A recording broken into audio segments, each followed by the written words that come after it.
Terpidana kasus mega korupsi KTP elektronik Setia Novanto resmi bebas bersyarat dari lapas Sukamiskin setelah menjalani pidana 7 tahun penjara.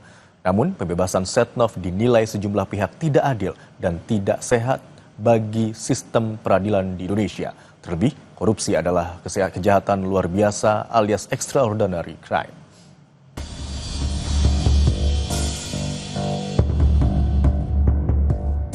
Setia Novanto bebas bersyarat. Sosok Ketua DPR periode 2014-2019 yang jadi terpidana kasus KTP elektronik itu dinyatakan bebas berdasarkan surat keputusan Menteri Imigrasi dan Pemasyarakatan. Setnov, kata Menteri Imigrasi dan Pemasyarakatan Agus Andrianto, sudah melalui asesmen dan seharusnya bebas pada 25 Juli lalu. Karena sudah melalui proses asesmen dan yang bersangkutan berdasarkan dari keputusan PK itu sudah melampaui waktunya. Harusnya tanggal 25 yang lalu. Oke. Setnov resmi bebas bersyarat dari Lapas Sukamiskin Bandung pada Sabtu lalu, tepat 1 hari sebelum peringatan Hari Kemerdekaan Indonesia. Bebasnya Setnov dinilai banyak pihak jadi kado yang menyakitkan bagi pemberantasan korupsi di Indonesia. Terlebih, kasus korupsi KTP elektronik yang menyeret Setia Novanto menggerogoti keuangan negara dan tak tanggung-tanggung menyebabkan kerugian keuangan negara lebih dari 2,3 triliun rupiah. Peneliti Pusat Studi Hukum Universitas Andalas Ferry Amsari dalam tayangan Sapa Indonesia Malam menilai putusan ini dirasa tidak adil dan tidak sehat bagi sistem peradilan Indonesia. Terlebih, banyaknya keistimewaan yang diberikan bagi terpidana kasus korupsi yang sebenarnya masuk dalam kategori kejahatan luar biasa alias extraordinary crime. Sistem penitensiar kita ini kadang-kadang kalau maling ayam itu bisa lama. Bahkan banyak kasus yang ditangani teman-teman LBH di seluruh Indonesia itu kejadian kecil-kecil ya, maling kecil-kecil itu bisa dipukulin habis itu di kantor-kantor kepolisian hingga ditahanan. Ya. Tapi untuk kasus-kasus korupsi selalu ada pengistimewaan ya.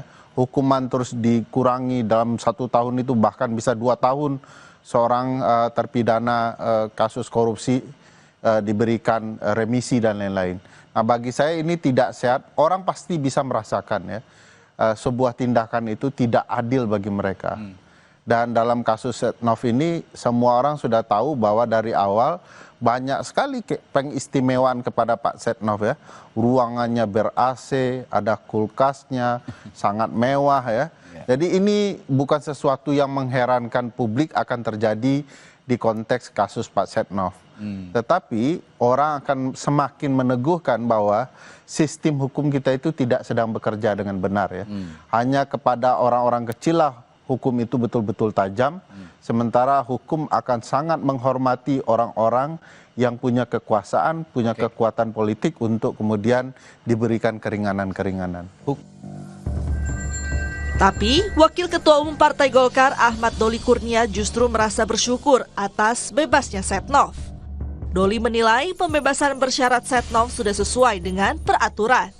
Golkar sebagai partai tempat Setnov bernaung, kata Doli tidak ikut campur dengan proses hukum Setnov. Ya, terhadap putusan ini ya kita melihatnya bahwa ini memang ada dan sesuai dengan apa yang sudah diatur dalam peraturan perundangan kita, semua prosedur, mekanisme dan segala macam. Nah, soal adil dan tidak adil, saya kira itu memang ada ruang diskusinya sendiri. Ya, kita kan cuma hanya menerima ya putusan itu. Partai Golkar dalam posisi tidak kemudian ikut campur mengurusi supaya dipercepat atau diterima atau diremisi dan segala macam gitu ya. Sementara itu, Rika Aprianti selaku Kabag Humas Ditjenpas Kementerian Imigrasi dan Pemasyarakatan menegaskan, walau sudah bebas, Setnov masih wajib mengikuti bimbingan sampai 2029.